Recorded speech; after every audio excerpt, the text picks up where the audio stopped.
मटाड़ी में बरसात मुतासिरन लाइ आयल टेंट, कंबल ऐं ॿियो सामान न मिलण ते रहवासियुनि तपेदार ख़िलाफ़ एहतिजाजी मुज़ाहिरो करे नारेबाज़ी कई।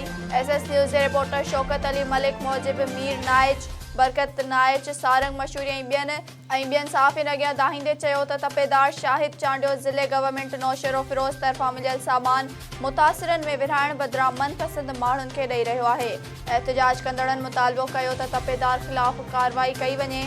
ॿी सूरत में DC नौशरो फिरोज़ जी आफ़ीस जे गेट आॾो धरणो हयो वेंदो।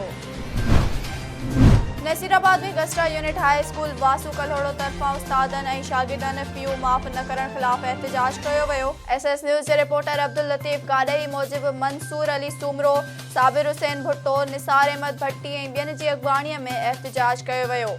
उन मौक़े ते उस्तादनि ऐं शागिर्दनि चयो त हिकु तरफ़ बरसात सबबि मुआशी तौरु तबाह थी विया आहियूं त मथां वरी लाड़काणे बोर्ड इंतिज़ामिया तरफ़ां 9 ऐं 10 क्लास जे शागिर्दनि ते इम्तिहानी फ़ीस मुक़ररु करे शागिर्दनि जा अहंज ॿीणा करे छॾिया आहिनि। हिननि चयो त शागिर्दनि जूं फ़ीयूं माफ़ करे संदनि मुस्तक़बिल तबाह थियण खां बचायो वञे।